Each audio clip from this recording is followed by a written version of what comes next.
All right, everybody, what's up? This is Nick Atkin here. I got John Hyon over on the right. In the middle, we got the main man, Aung La N Sang. Aung La, congratulations again on your win last night against Leandro Atiades at ONE Championship Battleground. How are you feeling today, man? Feeling good. Nothing's hurt. Everything's good. It's like one little scratch here, but everything's good. We'll be back in the gym next week, so gotta get better. You said you just woken up. So yeah, was it just you needed a little bit of rest, or did you celebrate the win afterwards? Just crazy day. If I told you what happened, you would be you'd be shocked. I didn't get to go to bed until 3 a.m. on Friday. And had to wake up again at 9 o'clock, and just craziness happened on Friday. But we made it to the fight, and got the win.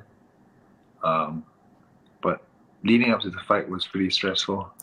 I'm imagining these are some things you probably can't tell us. It maybe has to do with some of the fights that they record before the event, or what? Oh, no. It had to do with my hydration test and stuff.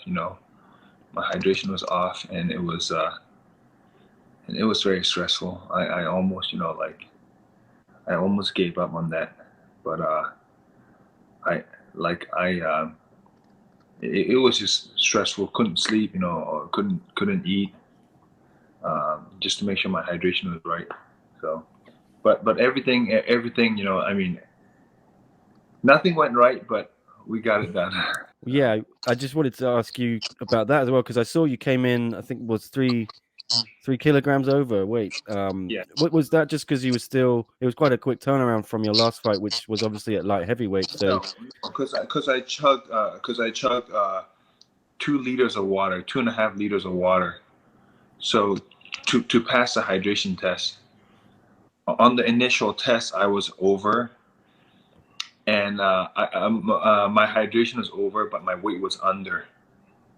And I haven't because of the food that I'm eating here, or maybe it's because I had too much sodium in my body, or because I peed before the pee test.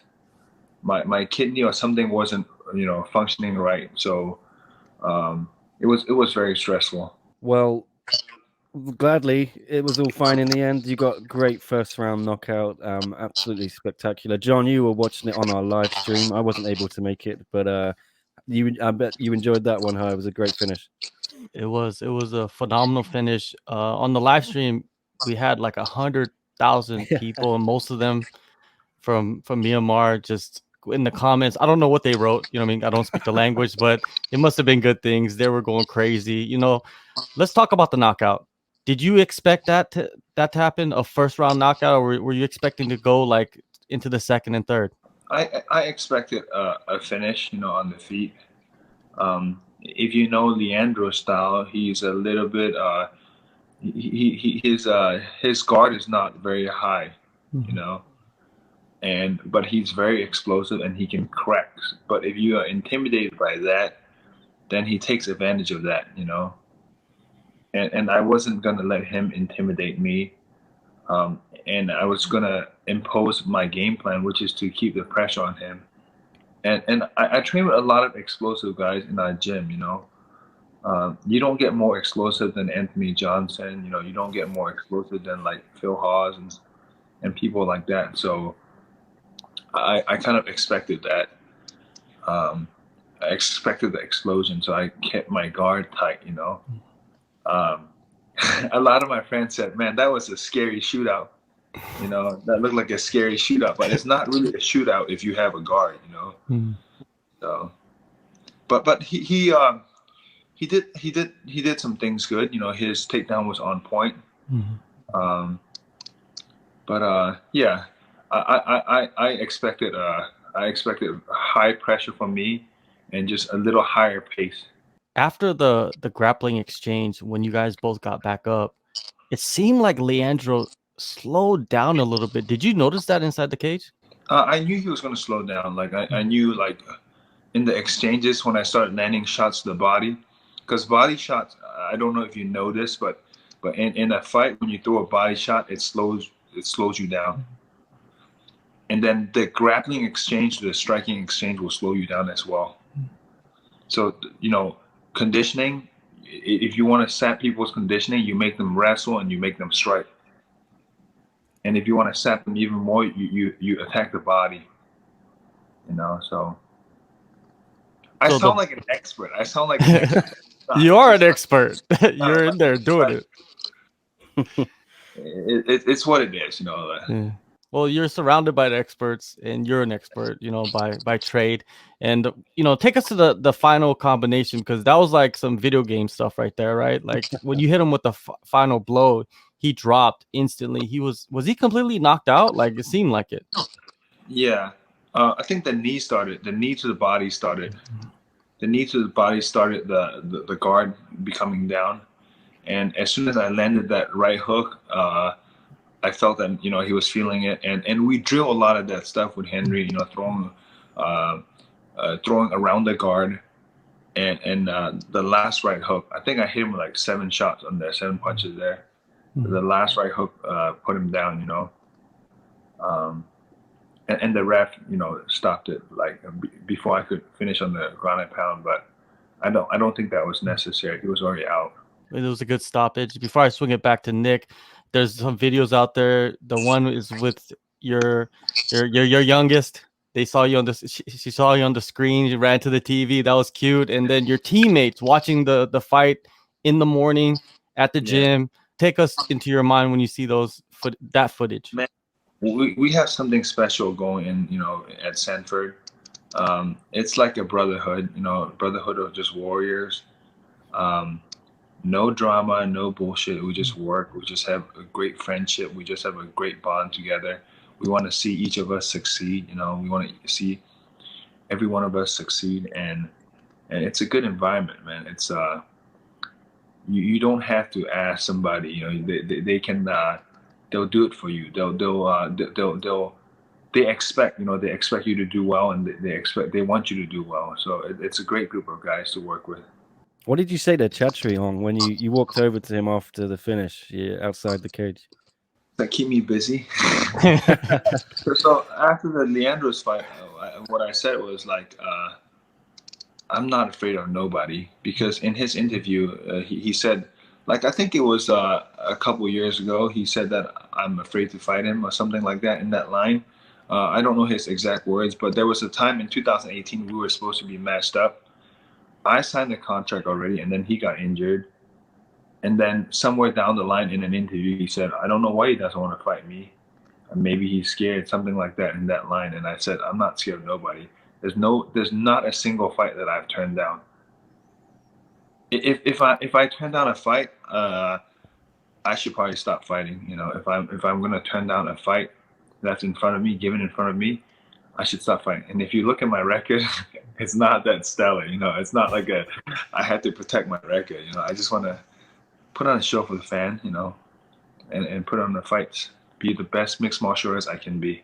I mean, you didn't even turn down the fight when you were sitting on a plane, I think it was last time, and your opponent changed from Bigdash, and they said, do you want to fight the Ritter? You even accepted that. I mean, obviously you don't turn anything down, right? No, even if I no, I don't. It doesn't. As a fighter, it doesn't make sense, you know. And it's in ONE Championship best interest to put on great shows, great fights. So, you know, any middleweight, I'm down. Yeah, what is next for you then? What do you want to do? Because you've still got a few other fights out there, you know, you could do as well, like Bigdash. If you want, is the title still what you want to do? Yeah, I mean, let's make it interesting. You know, there's other guys in the mix. Okami called me out on Twitter. No, Abasov called me out last year. Was it last year or 2 years ago? I can't remember. Yeah. I think it was last year, but everything just is melted into one at the moment. I don't think it's last year. I think it's a year before. Yeah, maybe. At the end of 2019, when he became the champion, and he said, Aung La, I'm waiting for you. You know, like, so if you're waiting for me, let's do it. You know, don't have to wait anymore. Yeah, I'm healthy right now. Well, John, I know you wanted to ask Ong as well about that, so I'll throw it back to you. Yeah, you know, after the fight in your interview, you said nobody wants to watch a boring fight, and you're referring to the Ritter, you know, title fight. And honestly, yeah, if I asked you to, my last fight, it was boring, right? I did not enjoy it. No, it was. well, compared to your other fights, you know what I mean, like your Vera fight and a bunch of the other fights, yes, it was, you know, comparatively it was boring. But you know, Yeah. but the thing is, like the thing that I wanted to ask you is, you know, you had the titles, so do the titles mean as much anymore to you to chase after that, or is it just fighting and competing? Is that what's really in your heart now more than anything? Well, I promise you, I'm gonna get my middleweight belt back. Mhm. So that's that. I'm gonna get my middleweight belt back. You know, but meanwhile, we can do other fights that are fun, right? Wouldn't you want to see a nice fight before I go back to the middleweight strap? You know, like for the middleweight belt. The Bigdash trilogy, Bigdash trilogy. that's Yeah, I gonna was be gonna say. crazy. I think that's the fight. And Abasov, like you said, you know, where are the guys that were calling me out before? I think that's a good fight too. It'll be And exciting. Okami's a legend too. You know, Mhm. like people want to see. You know, he's fought in UFC so many times. People want to see where I stand. Like I know where I stand. Like I train with, you know, the great guys all the time. Like I kind of know where I stand. You know, but the rest of the world don't really know where I stand yet, you know. So Yoshi Okami would be a good test. What do you guys think? Oh, I Yeah, think I'd love to see that. any of those three fights would be good. Like at the end of the year, is that what you're looking at? Like No, in the not end next of the 3 months? not end of the year. In like maybe 2 months, September, October, and then Okay. we do one more before the end of the year. That's what I I'm was saying healthy. to John before you I'm came on. Like he'll do 2 fights Thursday, this I'm gonna year. go back and spar. I'm gonna go back and spar, and I'm gonna go back and train and help the guys out in our gym. You know, I don't need that much time off. I'm not. I didn't take like. I can go back and spar next week. Like sparring at Sanford is hard. Like I'm telling you, it's hard. Like you don't get a break round. Look, like my last camp before I left, like I get rounds with Rory McDonald, Brandon Allen, Phil Hawes, Ian Heinich, like Derek Brunson. Which one is an easy round? None. None. Yeah. So like I'm healthy. I'm good. You know, I'm gonna stay healthy. I'm gonna stay like true to what I'm like. My goals are is to be a little bit more active and to stay healthy and to keep going, to be a better version of myself, to compete better and put on great shows for the fan. You know, that's my plan. Has Chatri already spoken to you after that? Have you been exchanging possible Yeah, plans for a fight or a date? yeah. He told me that I'm gonna return either September or October. So don't take my words. That's what I heard. Yeah. Like I'm telling you, my last two fights, I didn't take any damage at all. It just, I mean, I take more damage in training camp, like training with Tall Steve. You know, Tall Steve knee me in the stomach. He's like 6'10", like heavyweight. You know, sparring with the heavyweights, I take more damage than in a fight with a middleweight. You know, Was because it their nice bones. to? Oh, sorry. Go ahead. I said that the heavyweight, their bones are like denser. Like Tall Steve is really dense bone. I had dense bones too. Like I had really dense bones. But Tall Steve is like on another level.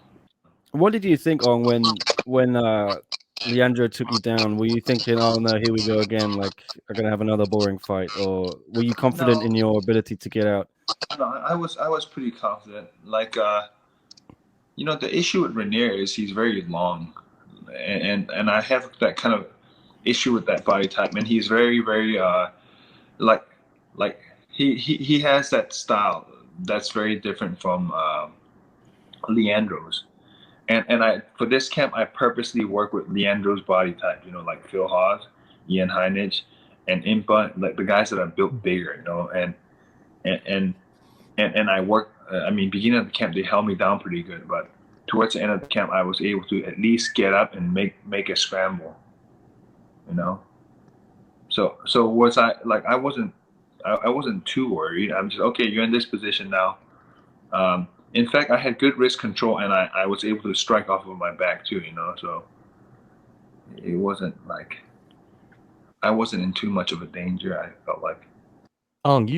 You knocked off the #1 contender, right? So if you go after Abasov or Okami or Bigdash next, then who do you think the Ritter should be fighting for the title?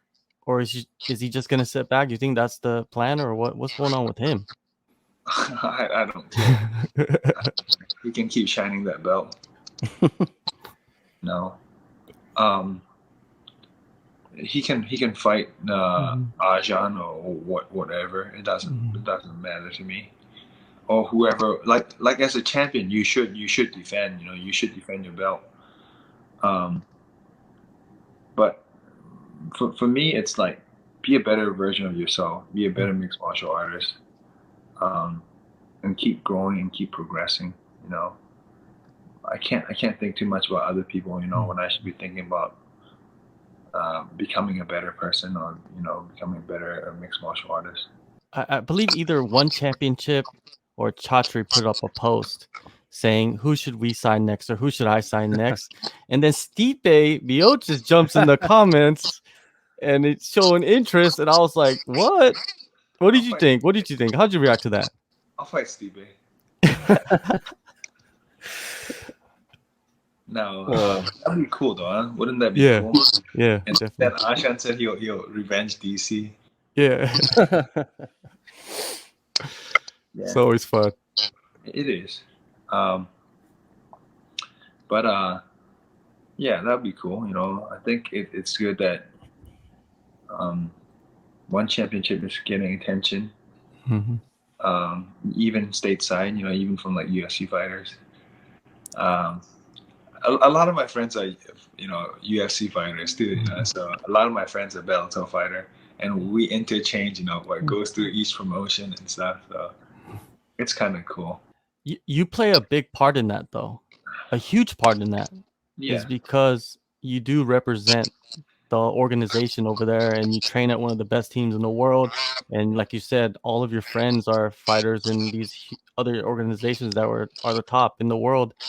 You know, do you put that on yourself? Like, I got to represent well for the organization and kind of spread the, you know, the light to everybody else. I'm done representing. I'm just trying to be, you know, like me. I'm done represent. Like, it's hard when you put all that weight on your shoulder. I don't put all of that ONE Championship weight on my shoulder. I don't represent all the ONE Championship fighters because that's too much. But like I said, Sanford MMA is a very tight-knit group. We have great guys there. And it starts with the trainers. You know, we have amazing trainers there. Andy Hoof, you know, Greg Jones, Kami, Corey Peacock. Like, man, we have a great group of guys. And we're just getting better. You know, it's only been, what, 2-3 years that we've been, you know, around. And we're going to make big waves in the years coming. Henry Hoof, he was the only one that flew with you, right? To corner you? COVID, because of the restriction, the green lane restriction here. Henry was the only one that was here with me. But Teal fought too, so Chaz was here as well. And Chaz is a very accomplished, you know, wrestler. And he has like a lot of fights in the UFC as well. Yeah, Chaz is he's a wild man.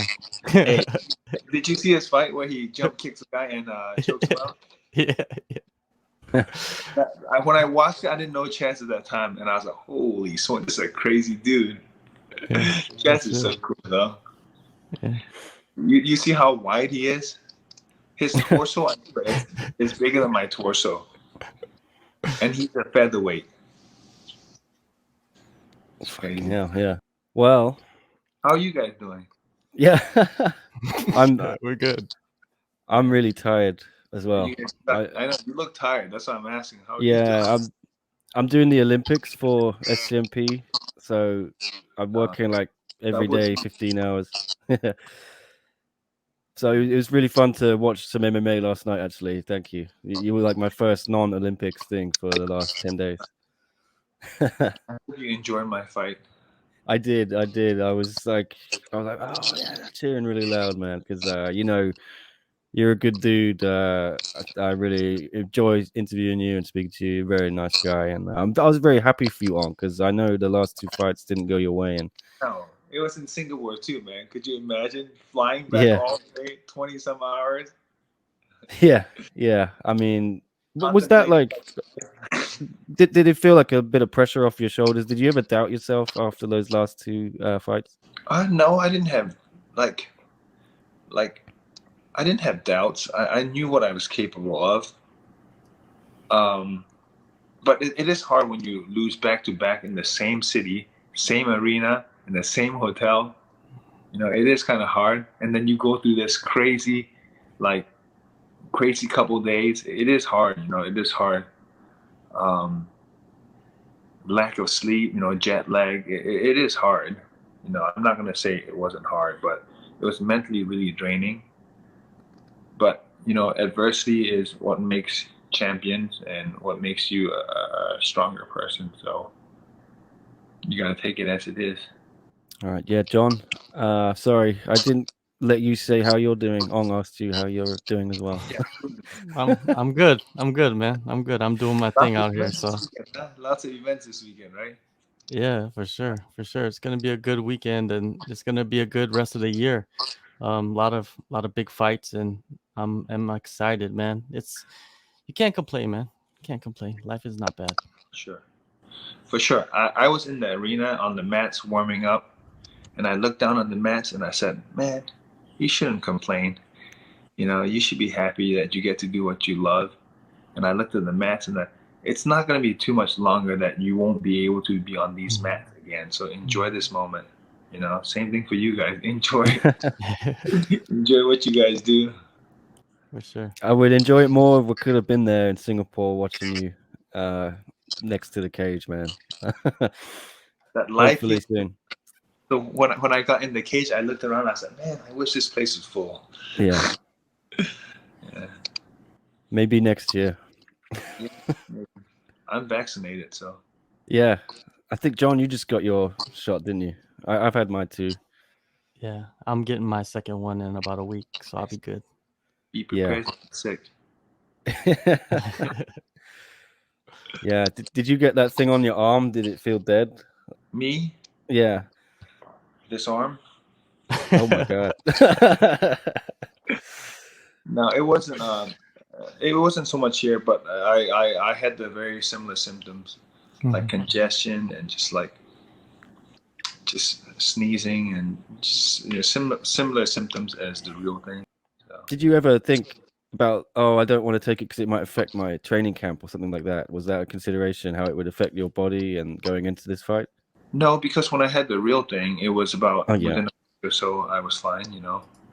Because I already had it and I already had antibodies. I wasn't. I said I need to provide for my family. You know, I need to get this shot.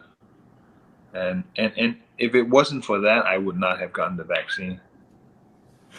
They made it clear to us that you need the vaccine in order to fight. So.